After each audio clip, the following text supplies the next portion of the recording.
Hello बच्चों, स्वागत है साइंस कंजुगेट में। तो आज अपन बात करने वाले हैं 9th और 10th के बच्चों के लिए रिगार्डिंग टर्म फर्स्ट के एक कंफ्यूजिंग न्यूज़ के बारे में।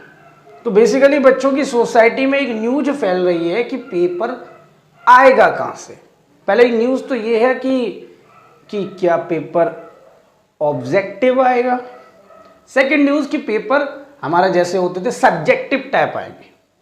तो बेसिकली सीबीएसई ने अपने नोटिफिकेशन में, जो ऑफिशियल नोटिफिकेशन है, तो उसमें साफ साफ लिखा है जो टर्म फर्स्ट का पेपर आने वाला है वो हमारा एमसीक्यू आएगा और टर्म सेकंड का जो पेपर होगा वो सब्जेक्टिव आएगा। तो सिंपल किया और यहीं से बात हो गई, अपने सीबीएसई की साइड पर जाओ और बस सिंपल लिखा हुआ है एमसीक्यू पेपर आएगा। बच्चों की सोसाइटियों में ये एक न्यूज़ बन चुकी है कि पेपर सब्जेक्टिव होगा कि ऑब्जेक्टिव।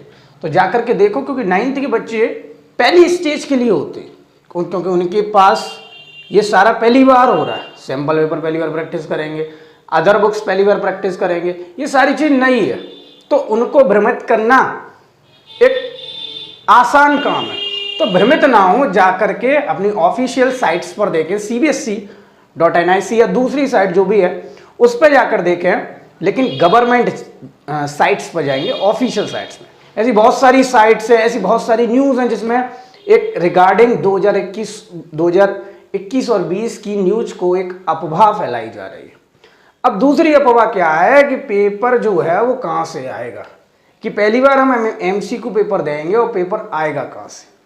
तो देखो, ध्यान से समझो बच्चों, पेपर अपनी बचपन की बुक से आएगा। समझ गए ना, बचपन वाली बुक, यानी कि पतली सी जो 9th की एनसीईआरटी चलती है, एनसीईआरटी मैथ, एनसीईआरटी साइंस, या ऑल ओवर जो सब्जेक्ट है, तो 6 या 5 सब्जेक्ट रहते हैं, वहीं से पेपर आएगा। और प्रैक्टिस कहाँ से करें? देखो बच्चों, इस वक्त कोई भी ऑथेंटिक, ये कह सकते हैं एक अच्छी ब्रांडेड या विश्वासी बुक कोई भी एमसीक्यू के बेस पर नहीं बनी है, क्योंकि अपन पर पेपर पैटर्न ही नहीं पता कि पेपर पैटर्न कैसे आने वाला। पता है ना ऑब्जेक्टिव होगा, लेकिन पेपर पैटर्न नहीं पता कैसे होगा, कितने क्वेश्चन होंगे। तो इसलिए ऑथेंटिक इस बुक के लिए अपन को 1-2 रेफरेंस बुक सही है। एक तो अपनी क्या हो गई, आर.एस. अग्रवाल, एक हो गई आर.डी. शर्मा। तो फोकस अपनी आर.एस. अग्रवाल पे करो, पतली सी है, उसके एग्जाम्पल्स करो, उसके ऑब्जेक्टिव टाइप क्वेश्चंस करो और उसके शॉर्ट्स, वेरी शॉर्ट्स को भी देखो।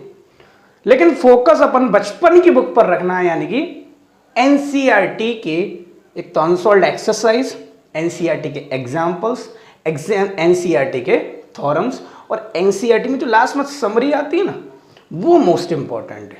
उसमें से क्वेश्चन जरूर बनने, ठीक है ना।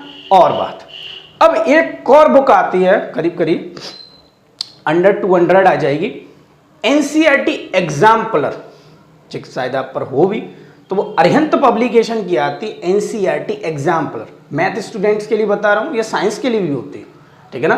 तो एनसीईआरटी जब आप एग्जाम्पलर लेंगे तो वहाँ पर ऑब्जेक्टिव क्वेश्चन, सब्जेक्टिव क्वेश्चन हर चैप्टर के अलग अलग दिए हुए, चैप्टर वाइज दिए हुए। तो सिंपल कहीं भी न्यूज़ पे ध्यान ना दें। कोई भी न्यूज़ बता रहा है कि सब्जेक्टिव होगा, भाई सिंपल सीबीएसई ने कहा है मैं ऑब्जेक्टिव होगा। अपनी प्रैक्टिस एनसीईआरटी के बेस्ड पर करो। ये नहीं है कि पेपर लंदन से आएगा, विदेश से आएगा, ऑब्जेक्टिव होगा, नहीं। अपनी टर्म फर्स्ट की नवंबर-दिसंबर के पेपर के लिए एमसीक्यू बेस्ड या तो आर.एस. अग्रवाल, इवन या ज़्यादा प्रैक्टिस करनी है, ज़्यादा उतावले हो रहे तो आर.डी. शर्मा, और अपनी एनसीईआरटी एग्जाम्पल, ठीक है ना।